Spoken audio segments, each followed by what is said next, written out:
গুনাহকে তুচ্ছ জ্ঞান করার পরিণতি। গুনাহ শব্দটি বাংলা ভাষায় বহুল প্রচলিত হলেও এটি মূলত ফার্সি শব্দ। গুনাহ বোঝাতে বাংলায় আরও একটি বহুল প্রচলিত শব্দ হচ্ছে পাপ। বাংলা অভিধানে এর অর্থ লেখা হয়েছে অন্যায়, কলুষ, দুষ্কৃতি ইত্যাদি। আরবিতে গুনাহ বা পাপ বোঝানোর জন্য অনেকগুলো পরিভাষা ব্যবহৃত হয়, যেমন আল ইছম, আল খাত্তা ও আল খাত্তিয়াহ, আল মাসিয়াহ, আল জুর্ম, আজ জানব ইত্যাদি। এসব পরিভাষার মাঝে কিছু সূক্ষ্ম পার্থক্য থাকলেও মূলত যা বোঝায় তা হল আল্লাহ তাআলা ও তার রাসূল সাল্লাল্লাহু আলাইহি ওয়াসাল্লামের আদেশ পালন না করা বা তাদের বিরুদ্ধাচরণ করা এবং তাদের নিষেধকৃত কাজ করা, তা প্রকাশ্যেই হোক বা গোপনে হোক। গুনাহ মাফের উপায়। শাহাদাত হুসাইন খান ফয়সাল। একজন মুমিন হিসেবে সবসময় মনকে পাপমুক্ত রাখার চেষ্টা থাকা জরুরি। মহান আল্লাহ ইউসুফ আলাইহি ওয়াসাল্লামের ভাষ্য এভাবে উল্লেখ করেন, আর আমি নিজেকে নির্দোষ মনে করি না। নিশ্চয়ই মানুষের মন মন্দপ্রবণ, শুধু ওই ব্যক্তি ছাড়া যার প্রতি আমার রব দয়া করেন। নিশ্চয়ই আমার রব ক্ষমাশীল ও দয়াবান। সূরা ইউসুফ আয়াত ৫৩। সুতরাং মানুষের অন্তরকে পাপের পঙ্কিলতা ও কলুষ কালিমামুক্ত রাখার চেষ্টা করা জরুরি, যাতে তা পাপের দিকে ঝুঁকে না পড়ে। আর যদি কখনো গুনাহ হয়ে যায়, গুনাহ যে পর্যায়েরই হোক না কেন তাকে ছোট মনে করা যাবে না, বরং তাকে পরকালে শাস্তির কারণ মনে করে তা থেকে বিরত থাকা জরুরি। রাসূল সাল্লাল্লাহু আলাইহি ওয়াসাল্লাম বলেন, মুমিন ব্যক্তি তার গুনাহগুলোকে এত বিরাট মনে করে যেন সে একটা পর্বতের নিচে উপবিষ্ট আছে, আর সে আশঙ্কা করছে যে হয়তো পর্বতটা তার ওপর ধসে পড়বে। আর পাপিষ্ঠ ব্যক্তি তার গুনাহগুলোকে মাছির মতো মনে করে, যা তার নাকের ওপর দিয়ে চলে যায়। বুখারী হাদিস ৬৩০৮। অন্য হাদিসে এসেছে, রাসূল সাল্লাল্লাহু আলাইহি ওয়াসাল্লাম ইরশাদ করেন, তোমরা ছোট ছোট গুনাহ থেকে বেঁচে থেকো, কেননা তার দৃষ্টান্ত হচ্ছে ওই সম্প্রদায়ের মতো যারা কোনো উপত্যকায় অবতরণ করেছে। অতঃপর প্রত্যেকে একটি করে কাঠ নিয়ে এসেছে, এমনকি তা স্তূপাকার ধারণ করেছে, যার দ্বারা তারা রুটি পাকাতে পারে। আর নিশ্চয়ই ছোট ছোট গুনাহ যখন পাপীকে পাকড়াও করবে তখন তাকে ধ্বংস করে ছাড়বে। মুসনাদ আহমাদ হাদিস ২২৮৬০। একবার ভেবে দেখুন, পরিণতি সম্পর্কে জানা, বোঝার পরও গীবত, হিংসাবিদ্বেষ, খেয়ানত, মা বাবার অবাধ্যতা, মিথ্যা বলা, কুদৃষ্টি ও অন্যের মর্যাদাহানির মতো গুনাহগুলো থেকে আমরা কজন বেঁচে থাকতে পারছি?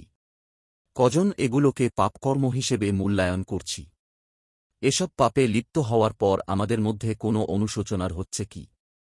হয়তো হচ্ছে, কিন্তু তা খুব সামান্যই। এভাবে ঈমানী দুর্বলতা, আল্লাহভীতির অভাব এবং পরকালীন জবাবদিহির ব্যাপারে অবহেলার কারণে আমরা আমাদের পাপগুলো প্রতিনিয়তই তুচ্ছ জ্ঞান করে চলেছি।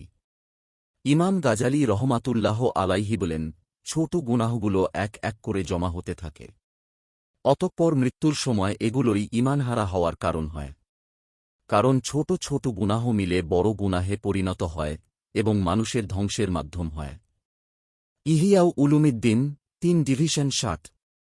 ইমাম ইবনে কাইয়িম রহমাতুল্লাহ আলাইহি বলেন, দুনিয়া ও আখিরাতে গুনাহের কুপ্রভাব দেহমন উভয়ের জন্য এমনই ক্ষতিকর, যা আল্লাহ ছাড়া কেউ জানে না। তন্মধ্যে উল্লেখযোগ্য কয়েকটি হল: ১. ইলম থেকে বঞ্চিত হওয়া, কারণ ইলম হচ্ছে নূর যা আল্লাহ মানুষের অন্তরে দান করেন, আর গুনাহ ওই নূরকে নিভিয়ে দেয়। ২. রিজিক থেকে বঞ্চিত হওয়া। ৩. একাকিত্ব অনুভব হওয়া, কারণ গুনাহগার ব্যক্তি আল্লাহর কাছ থেকে দূরে সরে যায়। এজন্য বহু মানুষের ভিড়েও সে যেন একা, নিঃসঙ্গ। দুনিয়ার সব সুখ একত্র হয়ে গেলেও তার সেই একাকিত্ব দূর করা সম্ভব নয়। এ বিষয়ে শুধু ওই ব্যক্তিই বুঝতে পারে যার হৃদয় জাগ্রত থাকে। যদি ওই ব্যক্তি বুদ্ধিমান হয়, তাহলে মৃত্যুযন্ত্রণা তাকে ঘায়েল করার আগেই একাকিত্বের সতর্কবাণী অনুধাবন করে তৎক্ষণাৎ গুনাহ ছেড়ে দেবে। আল জাওয়াবুল কাফি ১/৫২। কোনো পাপ ছোট নয়। আনাস বিন মালিক রাদিয়াল্লাহু আনহু বলেন, তোমরা বহু এমন পাপ কাজ করছ, সেগুলো তোমাদের দৃষ্টিতে চুল থেকেও সূক্ষ্ম, নগণ্য, কিন্তু আমরা সেগুলোকে রাসূলুল্লাহ সাল্লাল্লাহু আলাইহি ওয়াসাল্লামের যুগে বিনাশকারী মহাপাপ বলে গণ্য করতাম। বুখারী হাদিস 6492 আল্লাহর নবী মুহাম্মদ সাল্লাল্লাহু আলাইহি ওয়াসাল্লামের সাহচর্যপ্রাপ্ত সাহাবীরা সামান্য কোনো পাপ করে ফেললেও তা থেকে মুক্ত হওয়ার জন্য সর্বাত্মক প্রচেষ্টা চালাতেন। যেমন আবু বকর রাদিয়াল্লাহু আনহু একবার রাবিয়াহ রাদিয়াল্লাহু আনহু-এর সঙ্গে বিতর্কে জড়িয়ে পড়েন এবং এক পর্যায়ে তাকে একটা অপছন্দনীয় কথা বলে ফেলেন। অতঃপর তিনি অনুতপ্ত হয়ে বললেন, হে রাবিয়াহ, তুমি অনুরূপ কথা বলে প্রতিশোধ নিয়ে নাও, যাতে তা আমার কথার কিসাস হয়ে যায়। কিন্তু রাবিয়াহ আবু বকর রাদিয়াল্লাহু আনহু-এর উচ্চ মর্যাদার কথা ভেবে অনুরূপ কথা বলতে অস্বীকৃতি জানালেন।